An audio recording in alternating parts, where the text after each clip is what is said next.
Hi, I'm Antonio Centeno. I'm the founder of Real Men, Real Style. Today, gentlemen, I'm going to be answering the question, is vaping cool? I had this asked by one of my readers, and he's going, Antonio, I'm looking to vape.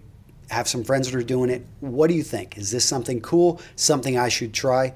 And to be straight up, guys, my opinion here is no, vaping is not cool. And I've spoken with smokers, vapors, people that aren't involved and don't do any of this stuff, and we all agree that vaping is not cool. However, it is something that for certain people, aka smokers looking to quit, there is statistical evidence out there that this can help. However, most people out there, and in fact the largest growing demographic of people that are starting to vape are non-smokers, are teenagers that are picking it up. And I've got some friends in the area. I've got one girl, she works for me. She's about to turn 20 years old, and she's telling me that really there's not much to do in this town. If you're under the age of 21, again, we live in central Wisconsin. She said there's a hookah bar or one of these things, and people go there. There's a lot of vapors, and it's a social thing to do. So that's where we're seeing a pickup. And this, and from a business owner's perspective, I had a number of vaping companies reach out to me over the last couple of years, and let's just say they're willing to pay my rates for advertising. I've refused to take them on because as a father and as a non-smoker, I don't look at it as a healthy habit, and that's what it is. It's a habit. It's a habit with a lot of information out there that has not fully been tested. There are definitely those for it, those against it, those that say it's, not, it doesn't have any effect, those that say it's non-addictive, those like state of California that says it's actually hazardous to your health and you should avoid it, and they want to ban it. But then again, it's California, they ban everything. But the point is I understand there's a lot of conflicting data. And in fact, if you go out there, vape, I think was one of the top searched words in all of 2014 and trending in 2015. So that all being said, I would love to hear from you guys down in the comments below.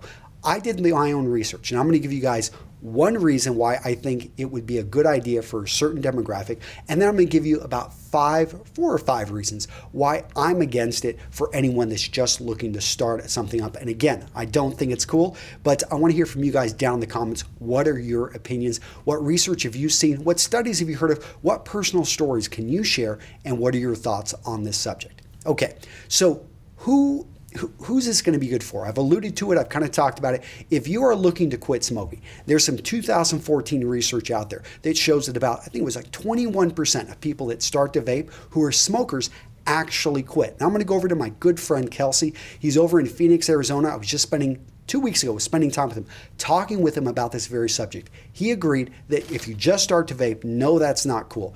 But he picked up smoking when he was one of his first jobs. He just started to smoke, and then for a decade, it became a very nasty habit. He used to wake up in the morning. He had this urge to first thing before he did anything, even a drink of water, was to smoke a cigarette.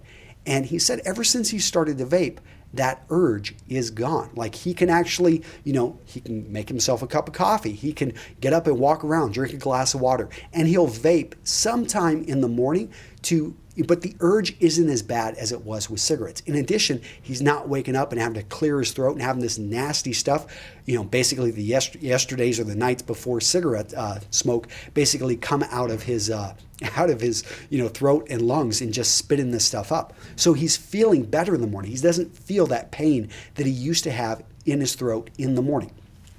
Again, these are pretty small things, but I think the most significant thing for Kelsey was that he actually quit smoking. He was in that 21% of people that they just give it up. Now, here's what's also cool is 23% also, and this is separate from the 21%, so we're talking about 44% of people actually, either quit or reduce the amount of cigarettes they smoke by over half.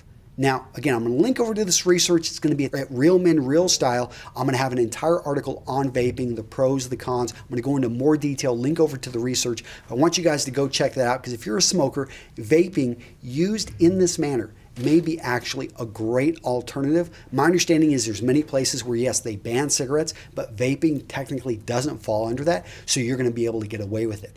Now, let's talk about if you don't smoke. If you're just looking for something to do, is vaping cool? Again, no, I do not think it's cool. And I say this from a father, from a non-smoker. I look at people that are vaping and I don't put it in the same category as cigarettes, but I do look at it as a nasty habit. Why would you do this? And let's really face, I mean, when we look at cigarettes and health, that stuff has been proven that tobacco does kill. Despite, it took 50 to 60 years for, contested research to go back and forth.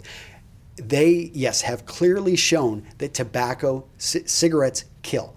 They haven't shown that yet with vaping, and with the amount of money that's going into vaping, it may be something that this industry develops and pushes back. I'm hoping they don't repeat the same issues, but what is very clear is they have no long-term studies on the effect of vaping.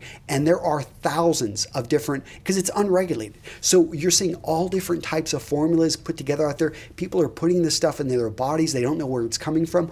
I would be very careful if I were you. And again, it doesn't matter where it's made, really. I mean, well, maybe if you're making your own, you probably know what's going in there. But it's one of those things, gentlemen, that be very careful of it. It's unregulated. I don't think everything has to be regulated. I'm pretty much a free market kind of guy. But I do believe on things like this, I would like to have a better understanding of where this stuff is coming from.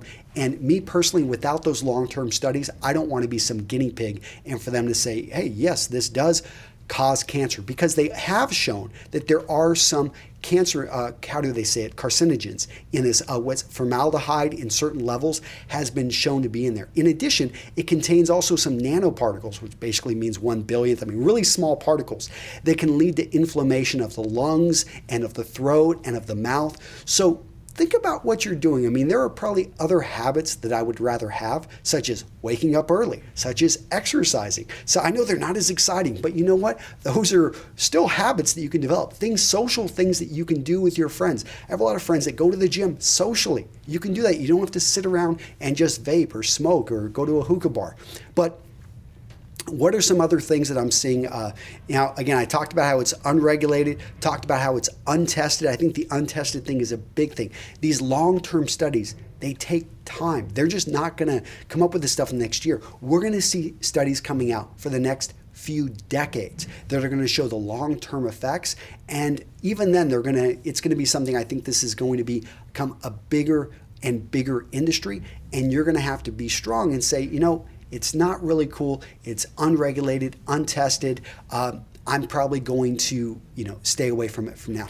But who's really susceptible to this? So if you are under the age of 25, I know that, at this point, especially if you're under the age of 20, there's not a whole lot of things to do if you're under the age of 21 here in the United States. All of our bars, all of our things, I mean, there are, but when it goes to nightlife and things, you're not allowed into a lot of those places. So I know for a lot of them, the alternative versus drinking alcohol is to sit around and vape or to have something like that. I would say be very careful. Try not to pick up the habit. It is one of those things that you are seeing nicotine being introduced, especially for those that are looking to quit cigarettes. They introduce nicotine to it. So it is something that can become addictive.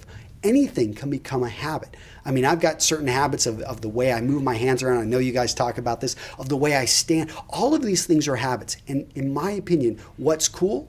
Developing good habits which are going to set you up for success in life. Not things which are going to cost you money, cost you possibly your health, and take away from really what it means to live a good, healthy, strong lifestyle. All right, guys, that's it. I would love to hear from you guys down in the comments below. Let me know if you find any research, if you've got any stories, if you've got any examples of, or any thoughts on what anyone that's thinking to vape, what they should be doing. So look forward to reading the comments and responding and hearing from you guys. And I will see you all in the next video. Take care. Bye-bye.